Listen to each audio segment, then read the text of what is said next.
The city's official plan is reviewed every 5 years. One of the key questions that's answered in the review of the official plan is whether or not there should be urban expansion.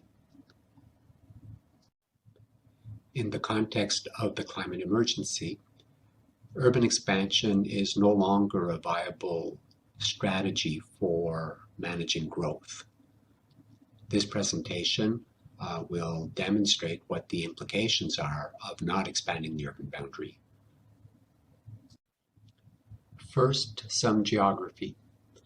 Ottawa is a very large city by area.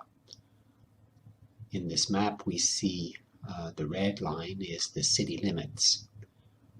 It includes a very large rural area that we see in white. We see as well rural villages in the rural area. And then we see that purple area, which is the urban area. And inside the urban area, we see the green belt. So this division of the city between rural and urban is where the urban boundary comes in. Inside the urban boundary, you can have dense residential development, and city services are provided, like city water, sewers, stormwater management. So the main objective of the official plan from a land use perspective is to determine how much new housing will be required to accommodate population growth, what type of housing, and where on the territory of Ottawa will it be located. This presentation uses the same data as the city does in its modeling. The difference is that the city does its modeling around an intensification target, while ours is modeled around a no urban expansion target.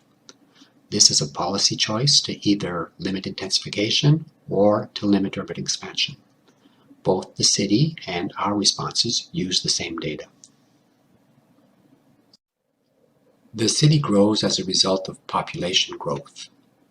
And population growth is a result of natural increase in a small way, but mostly through in-migration.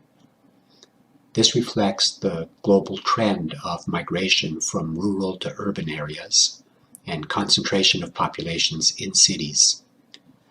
Municipal governments don't control population movements into the city, but they are required to plan for it.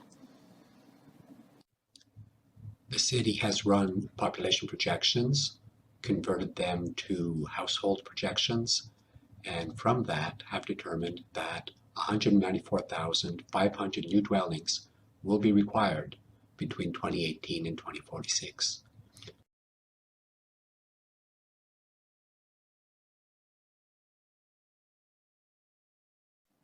The city has determined that 13,000 new dwellings will need to be added to the rural area. The balance, 181,500 new dwellings, will be added to the urban area. Greenfield development means development, residential or otherwise, on land that's never been built upon. There are 1,800 hectares of vacant greenfields inside the urban boundary. These are shown here in various shades of beige and yellow according to their planning status. They're spread all around the urban boundary in the far suburbs, west, south, and east. So there's room in these vacant lands for 58,200 dwellings. The city's plan for putting 181,500 new dwellings in the urban area starts with an intensification target of 60%. This would result in 98,200 new dwellings added to the existing built-up area of the city. According to city calculations, there's sufficient vacant land, greenfield land, within the existing urban boundary to accommodate another 58,200 dwellings. This would leave 25,100 dwellings that would need to be accommodated by pushing the urban boundary out into the rural area through an urban expansion of approximately 1,500 hectares. In the People's Official Plan, instead of an intensification target, we start with an urban expansion target, which is 0. We then accept the city's number and place 58,200 dwellings in the vacant lands inside the urban boundary, and that leaves us 123,300 dwellings to be achieved through intensification. So that tells us how many dwellings we need in total, but to meet the requirements of the provincial policy statement, the city has to also project the type of housing that'll be required.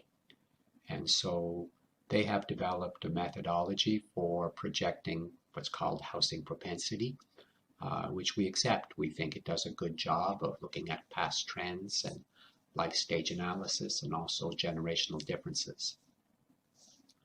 And so by running those projections, the answer to the question, what type of housing, is shown here in terms of single detached homes, semi-detached homes, rows or townhouses, and units in apartments. And we accept all these numbers. This slide shows the phasing in of the city's 60% intensification target over the 25-year period of the plan. You'll see that it only reaches 60% in the last 5-year period, ramping up from 50% and increasing every 5 years. The total of 98,200 intensification units over the whole period actually represents 54% of new dwellings. As the city achieved an intensification share of 55% in 2018, this hardly seems to be a challenging target. So how does this translate into a need for urban expansion?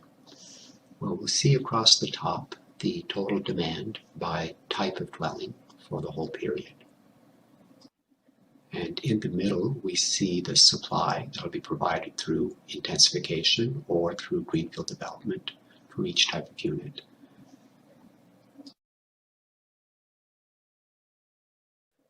By subtracting one from the other, you would get the number of units by type that would need to be placed outside the urban boundary in an urban expansion. By applying typical densities for each type, that gets converted to hectares, which determines the size of the urban expansion. This chart shows how we can get to 0, how we can avoid urban expansion. All the numbers are the same as the previous chart, except for the intensification row. Here it shows that if we increase the number of units achieved through intensification from 98,200 in a city's plan to 123,300, we can avoid any urban expansion. This translates into an intensification target of 68% across the whole period. It's shown here as a single level or target through the whole period. It could also be shown ramped up so long as over the entire period it averages out to 68%.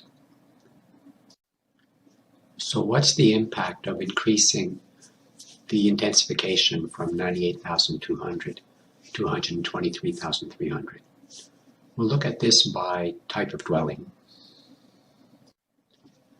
The biggest impact is for single detached homes. This plan would require 25,500 new singles in the existing built-up area of the city, compared to 11,600 in the city plan. So per year, that's 1,020 additional units compared to 464. This is a difference of 556 units per year, but if it was divided equally across all 19 urban wards, It translates into 29 additional single detached units per year per ward.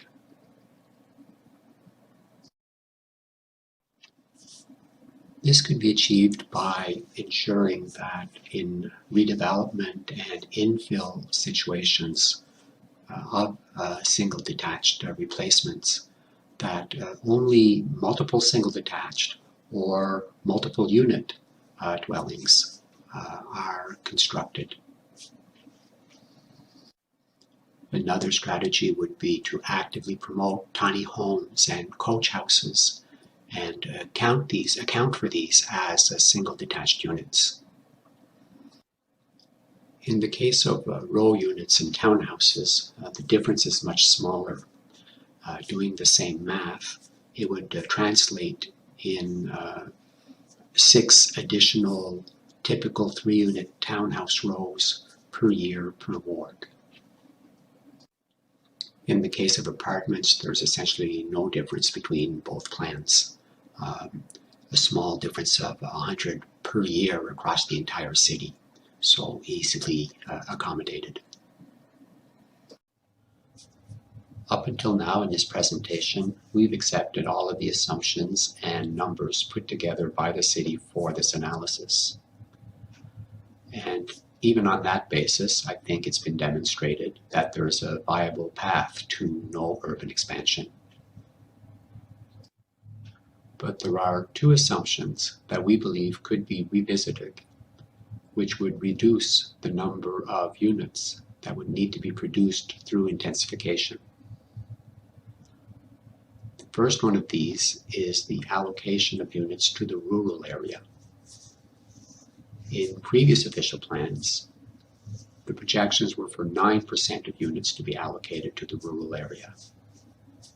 In the current plan, that's only 6.7% being allocated to the rural area. We have heard from rural residents that there is an appetite for complete villages, denser villages with better services that are more live, work, play. Restoring the rural share to 9% of the total would automatically reduce the urban share, and this would then translate into a reduction in the number of units to be achieved through intensification. The other assumption that could be questioned is the number of greenfield units that could be built on the vacant urban residential lands.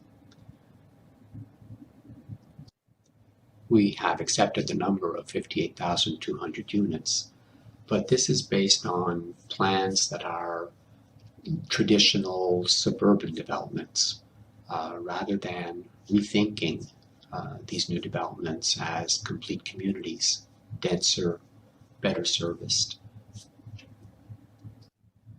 Adopting this design concept for these new communities would increase the number of units that can be placed on the greenfields and automatically reduce the share that would have to be achieved through intensification.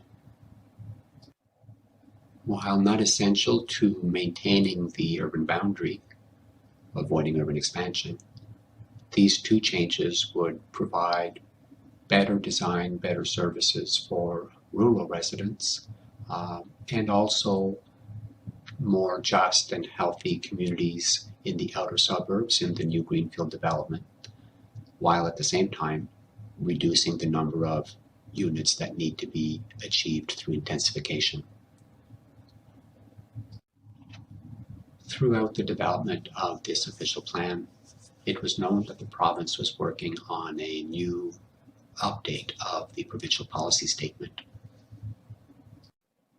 Among the many changes in the PPS, the one that is most relevant for the urban boundary issue is a change to the requirement for the city to maintain at all times the ability to accommodate residential growth for a minimum period.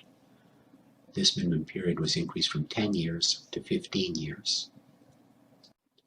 This means that above and beyond accommodating the projected population growth, at any time over the 25 years of the plan, there needs to be 15 years worth of residential growth in the bank. In the past, this requirement has been used to justify urban expansion. The city has been able to meet this requirement by counting on the large inventory of vacant urban residential land that it has maintained. With a 15-year requirement, this will no longer be sufficient. To avoid an urban expansion, the city will need to start using intensification activity, quantifying it as part of meeting the supply requirement. This is something that it has not done in the past. Whether or not it's possible to do this will depend on the intensification potential in the city. When the city first set its intensification targets in the 2009 official plan, it conducted a study of intensification potential, and it concluded that the city had a potential for 122,200 units in the designated target areas. As a result of the intensification activity in the target areas since then, this potential has been reduced to 104,690 units. There is no current measurement of intensification potential outside the target areas. However, over the period 2009 to 2019, 60% of intensification occurred in the target areas, but 40% occurred outside the target areas. So this indicates that there is likely a large potential there as well. By taking into account the intensification potential across the entire urban area of the city will be able to meet a 15-year supply requirement for all unit types over the entire 25-year period of the official plan, without expanding the urban boundary.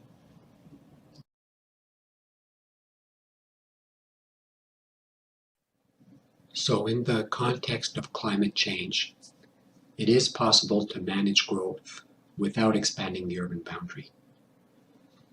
And this can be done by doing more and better intensification that is spread across the entire urban area of the city, that focuses on redevelopment of urban neighborhoods, not only in nodes and corridors, but everywhere in the city, into walkable, 15-minute, just, healthy, green, and connected neighborhoods. In times of crisis, collective responses are required. This can only be achieved through working together, councillors, community developers, to create new vision and better neighborhoods in our city. And the city could take a leadership role by kickstarting this new phase of intensification on publicly owned lands with a program of affordable and accessible housing in response to the housing and homelessness emergency. There is a way to prevent an urban expansion now, but in the big picture, we need to end urban expansion as a viable growth management strategy. It's just not a responsible course of action for the duration of the climate emergency.